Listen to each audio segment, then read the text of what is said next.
history of Gujarat. The history of Gujarat starts with the great Indus Valley civilization. So we have historical monuments dating from 3000 BC. So we have the port city of Nautaal and urban center Dholavira. These two are the main centers of Indo-Harappan civilization which are there now in India. The rest of the sites are mainly in Pakistan. So Nautaal was a main port center that allowed the Indus Valley civilization to make trade contacts with the rest of the world. So come forward.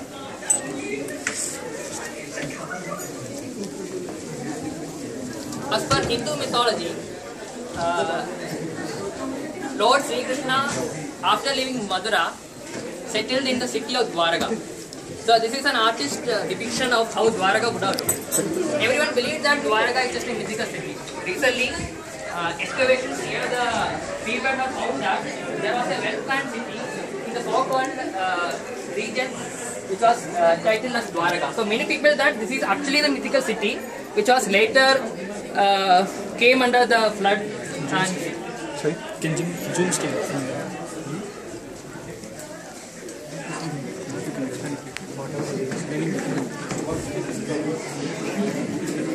Even from medieval times, Gujarat was famous for its wealth. So we have the famous Somnath Singhal temple, which is considered as one of the prominent Jyotirlinga temples in India. There are 12 Jyotirlinga temples, and the main one is in Somnath. So the word Somnath means the Lord of Moon. So it's a temple dedicated to Shiva, and this temple was famous for its wealth. So early from the medieval times, we got many invaders used to come plunder the wealth of this temple. For example, in early 1025 AD, Muhammad Ghazni came, invaded India. He invaded India 17 times, and one of his times he came and destroyed the temple. Somnath temple was restored nearly 6 times in the history, and every time it was reconstructed. Recent time reconstruction happened after 1947 when Sardar Vallabhbhai Patel was in charge of form. Now here we have seen how Gujarat was playing a part in medieval history. Now I will take you through the part where in Indian independence freedom struggle how Gujarat played a role.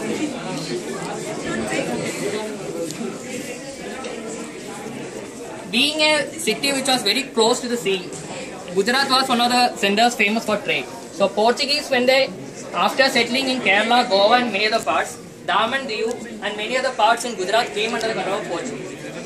Later British also came into power there. Till 1688, British used Surat as the center for their trade. But later, when they got Mumbai from the Portuguese, they changed the center to Bombay. Now here we have one of the most famous freedom fighters of India. Can you guess the name of this person? You can find him in a picture of 20 rupee note. He is Mohandas Karamchand Gandhi. So he was born in Porbandar on October 2nd, 1969, and he is one of the most well-known faces of Indian freedom struggle. He has even given a new way of approaching freedom struggle. Till then, French Revolution, American Revolution, they all saw how violence can be used as a weapon to get independence. With non-violence, how we can achieve independence, that way was shown by this great man. So, after Gandhi came to the limelight of Indian freedom struggle, he gave importance to self-reliance.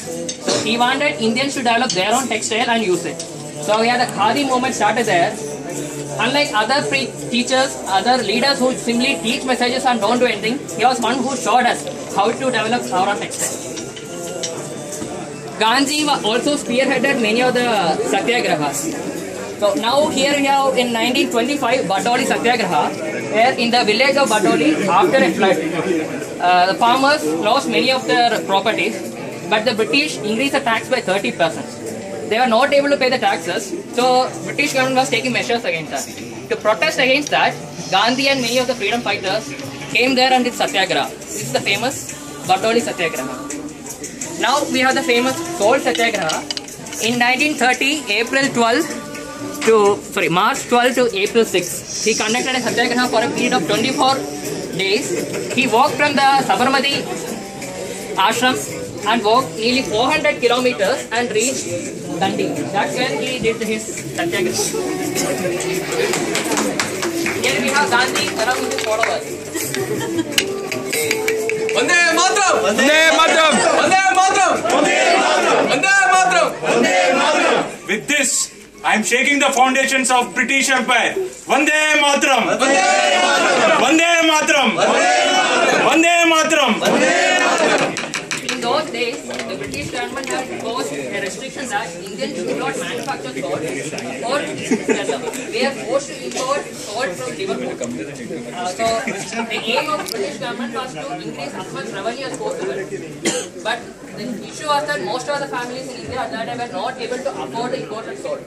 As a result, many diseases due to deficiency of iodine was widespread. So this Satyagraha, in a way, made us aware of how we should resist the taxation which was done without our representation. Later, this Satyagraha led other people to break the rule. For example, there we have Sarojini Naidu, who in Darasana beach again made salt and broke the law.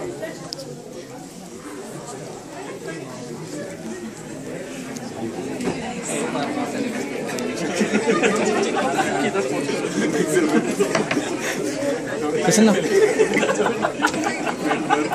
Have to join the. By 1947, we got independence. But at that time, Maharashtra and Gujarat were combined as Bombay state. Not clear, no? So till 1960, May 1st, both the states were combined.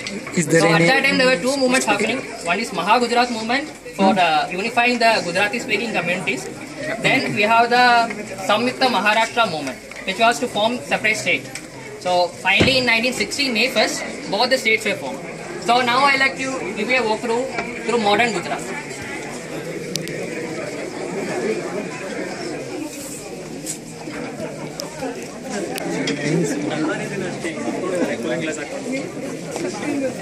Nowadays, Gujarat has become a synonym for development in India. So before I take you to the various development infrastructure in Gujarat, I would like you to give you a glimpse of Gujarati culture.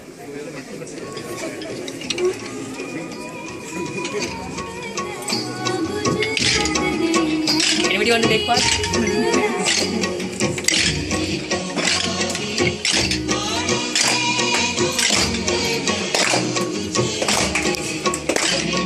During Navaratri, all the people in Gujarat gather and at night they play this dance. It's called the Garba song and we have Dandiyas.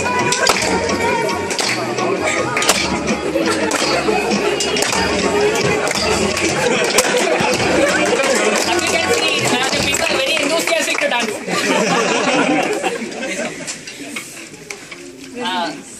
Now I'd like to tell you something, the development aspect of Gujarat. Even during the British time, Gujarat was famous as a trade center. Later, during the British rule, many of the industries were set up their bases there. For example, after West Bengal government denied the land for Tata to establish their factory, they came to Gujarat, procured land, and with the help of the Gujarati government, within 1 year they were able to produce nano. We have the Alang shipyard, which is the largest shipbreaking yard in the world. So next one is in Goa. So these are the two main shipbreaking yards in India. And we have famous diamond cutting centers in Surat. Then Gujarat has given a model for us to follow alternate sources of energy. We have solar power plant in Gujarat that has shown that we can effectively and efficiently use solar power for most of our needs. An infrastructure model, we have the Ahmedabad-Vadodara interchange. So this is a complex system of road system that have been constructed to avoid the traffic that was coming in the upcoming city of Ahmedabad. Ahmedabad is one of the tier 2 cities in India and is considered the first well-planned city in India.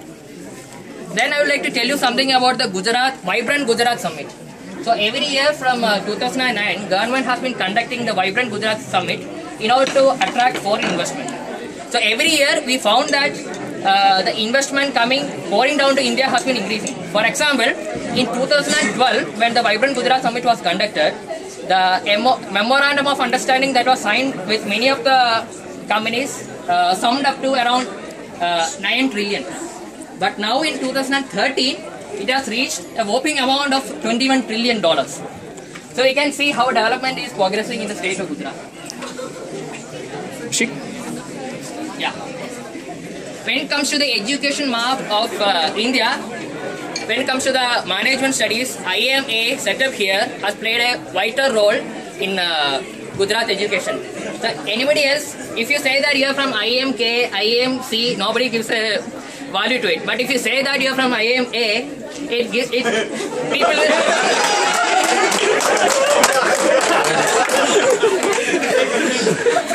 considered one of the premier management institutes in the world.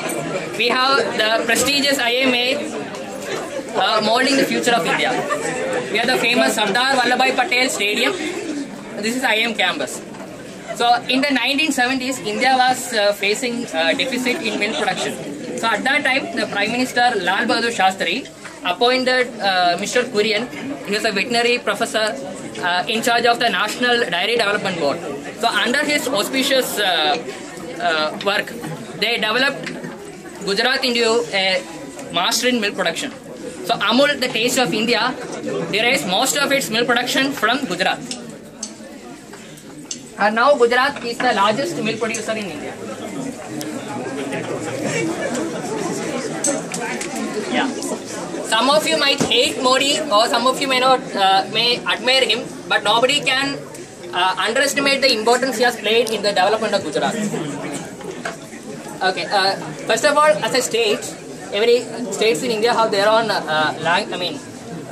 animal as well as a bird. So the Asiatic lion, is only found in the Gir forest, nowhere else in India. Then you have the flamingo, which is a national bird. Then these are some of the development activities that were taken. For example, we have the rapid transit system, which is there in Ahmedabad. So if you can see here, we have two parallel roads here, which are used only by the Gujarati buses.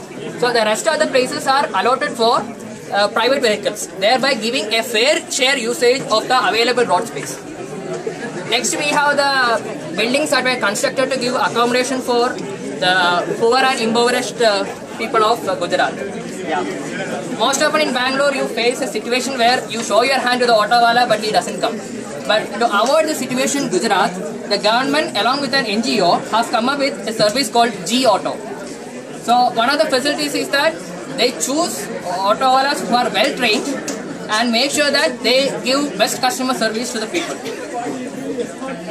If you go and sit inside this auto, they'll first give you a bottle of water, then they will give you a newspaper to read. I don't think even in the premier aircrafts you can find that kind of service. Here we have the famous Sabarmati river. Just like Yamuna, which was polluted for a long time, Sabarmati has been nearing its death. When Modi government came into power, it spent nearly 30 crore to make Sabarmati a cleaner water. In contrast, Delhi government has spent more than 150 crore to clean up Yamuna, but nothing has been achieved so far. So, what is this? What's that? This is the Twin City project. Gandhinagar is the capital of Gujarat, but Ahmedabad is the main city. But they want Gandhinagar also to be developed. So what they are trying to connect both the cities so that the infrastructure development will not be localized in one city alone. So this is the dream project. It is just an artist depiction, not yet realized. So next we have the famous kite festival. So during January 14, Uttarayan or the Makara Sankranti, where the south celebrates as Pongal, in north we celebrate it by flying kites. The concept of Uttarayan is that sun comes in a position in the extreme north. So that is supposed to be auspicious in the Hindu mythology. So it's a form of Hindu worship of the sun god. So we are trying to reach the sun with our kites.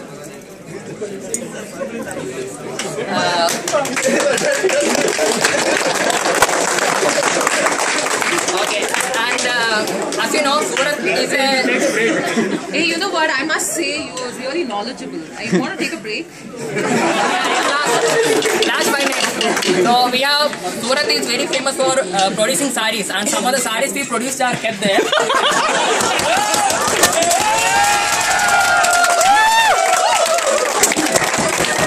Okay, with this, we come to the end of tour of Gujarat.